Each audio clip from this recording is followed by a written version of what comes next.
All right, let's dive in and pull back the curtain on one of the most powerful technologies out there today. It really can feel like magic, but believe me, there's a definite method to the madness. So, how are large language models actually trained? If you've ever played around with something like ChatGPT, you know exactly what I'm talking about. It can write an essay, it can code, it can even tell a decent joke. It feels like magic, right? Well, it's not. It's a really fascinating, deliberate process, and we're going to walk through it step by step. So, yeah, let's put the magic wand away for a second. What we're actually looking at is this enormous, multi-stage training process. It's this incredible blend of raw data, some seriously powerful computers, and you might be surprised, a whole lot of human guidance. So, where does a journey like this even begin? Well, just like any of us, a model has to learn by reading. And I mean a lot of reading. This first step is all about building that foundational knowledge base. And when I say a lot, I am not kidding. The whole process kicks off by scraping together a colossal amount of text data. We're talking books, articles from all over the web, scientific papers, and even massive stashes of computer code. This basically becomes the library from which the model learns every single pattern, nuance, and connection in human language. Now, a computer can't just read a sentence the way you and I do. It needs to break language down into smaller numerical pieces that it can actually work with. And that very first super important step is called tokenization. To put it really simply, tokenization is just chopping up sentences into smaller word chunks, or sometimes even parts of words. You can kind of think of it like dicing vegetables before you start cooking. It just makes everything way easier to handle.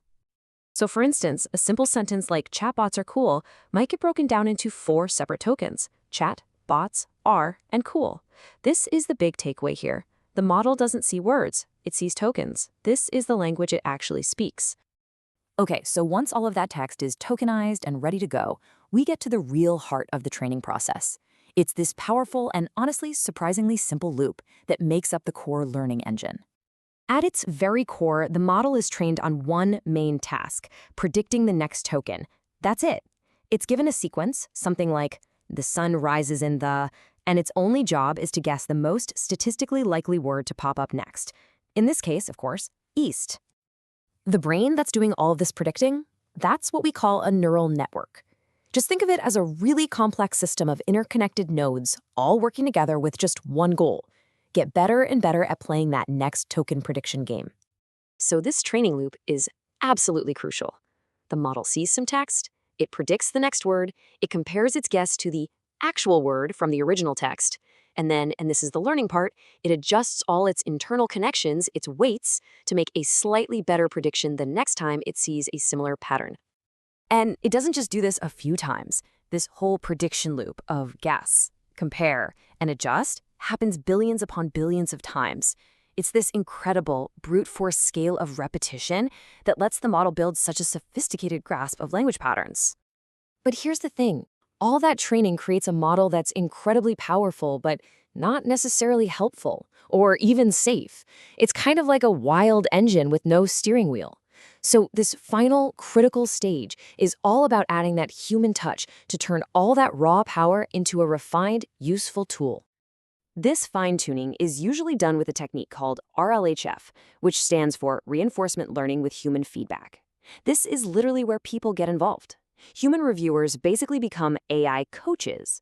They rank its responses, give it a thumbs up for good, helpful answers, and correct the bad ones to really fine-tune its behavior.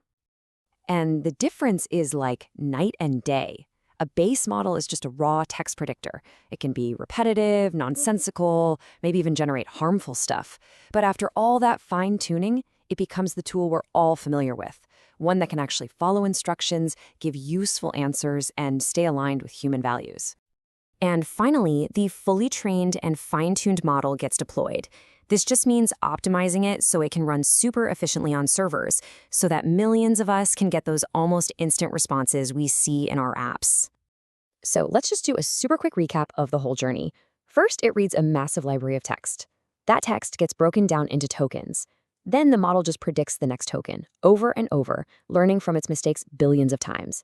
And finally, humans step in to fine-tune it and make it the helpful and safe assistant we know. So, there you have it. It's not magic, it's a process. But understanding that process kind of raises an even deeper question. We've talked a lot about these tokens, the fundamental atoms of this whole system. It really makes you wonder, what do these building blocks truly represent? And what else could we build with them?